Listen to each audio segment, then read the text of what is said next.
Niggas call me Breeze. What? I want you to know you could tell me this shit. You don't need to keep secret. What if Breeze isn't mentoring Kanan because he believes in him? What if every conversation, every opportunity, and every lesson has another purpose? Season 5 has spent a lot of time showing Kanan and Breeze growing closer. On the surface, it looks like the kind of relationship Kanan has been searching for.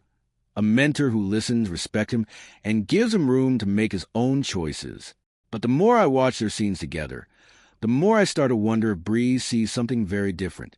Maybe he doesn't see Kanan as family. Maybe he doesn't even see him as a friend. Maybe he sees him as an investment that could eventually make Breeze more powerful than anyone else on the streets. Let's talk about it. One of the biggest reasons Kanan is drawn to Breeze is simple. Breeze treats him like an adult. He doesn't constantly remind Kanan that he's too young. He doesn't lecture him every chance he gets. Instead, he gives him responsibility. He lets him feel like his opinions matter. That's something Kanan has wanted for a long time. After years of living under Rack's protection, having someone trust him with real responsibility feels refreshing. And Breeze knows it. Throughout raising Kanan, we've seen different leadership styles. Some characters lead through fear. Others lead through money. Others lead through loyalty. Breeze seems to understand something important.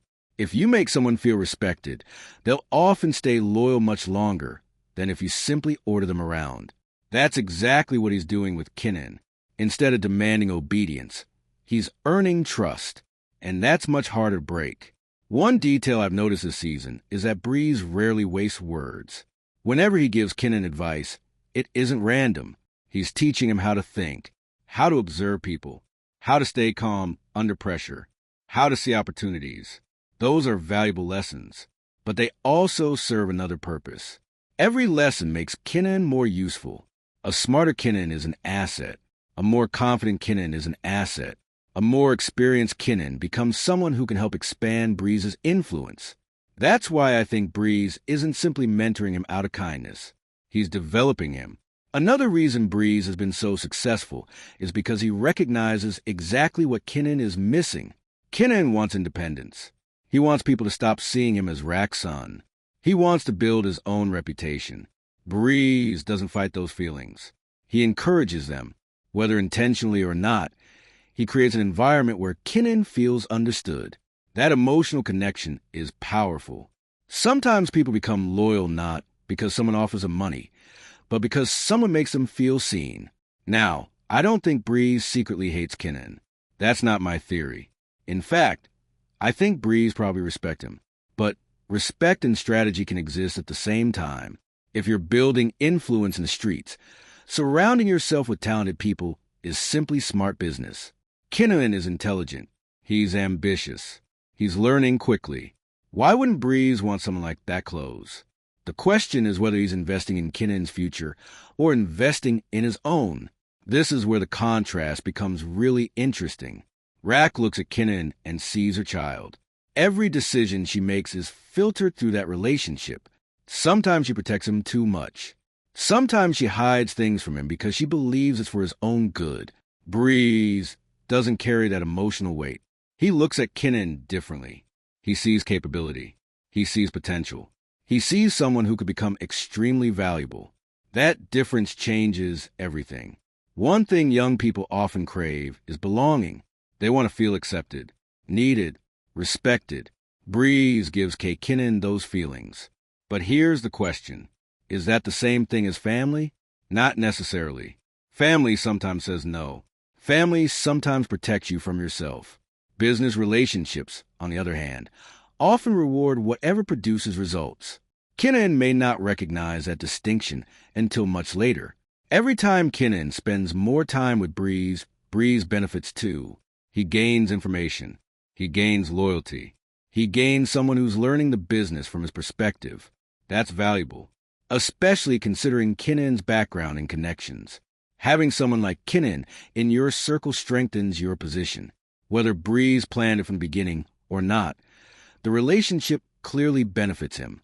One lesson raising Kanan keeps repeating is that the streets are practical. People earn respect by proving they have value. Breeze understands that. He's encouraging Kanan to become someone capable, someone reliable, someone who can solve problems. Those qualities will absolutely help Kanan, but they'll also help Breeze. That's why I believe this mentorship has two sides. One side is personal. The other is strategic. If there's one person who understands how influence works, it's Rack. She built her own empire by recognizing people's strengths and weaknesses. That's why I think she may already sense what's happening.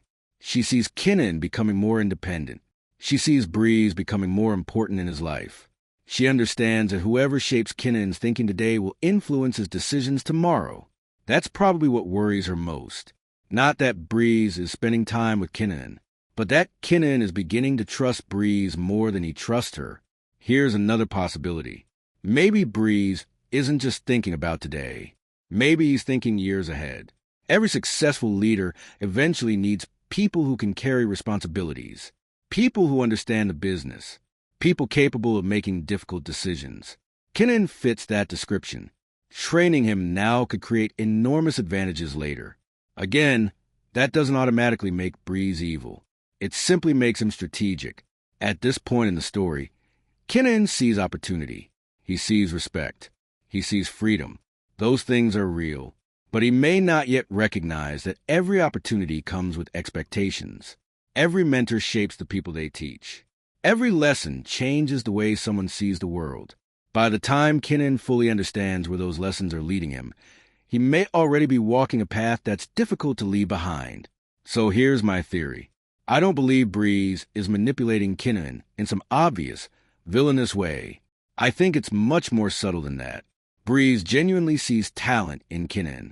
He genuinely believes Kanan has potential. But I also think he understands exactly how valuable that potential can become. That's why I believe Breeze isn't just building a friendship. He's making an investment. He's investing his time, his knowledge, his trust, because he expects a return someday. And if that return comes, Breeze won't just gain another loyal ally. He'll gain someone who has the intelligence, ambition, and connections to help strengthen everything he's trying to build. The tragedy is that Kanan may interpret all of this as unconditional loyalty, when in reality, the streets rarely operate without expectations. Every favor has a cost. Every lesson creates influence. Every opportunity changes the balance of power. If this theory proves true, the biggest lesson Kanan learns this season won't come from Rack. It won't even come from the streets. It will come from realizing that not everyone who believes in your potential is doing it solely for your benefit. Sometimes people invest in you because they believe you'll make them stronger. And by the time Kanan recognizes the difference between genuine family and strategic partnership, the decisions he's made under Breeze's guidance may have already changed the course of his life forever.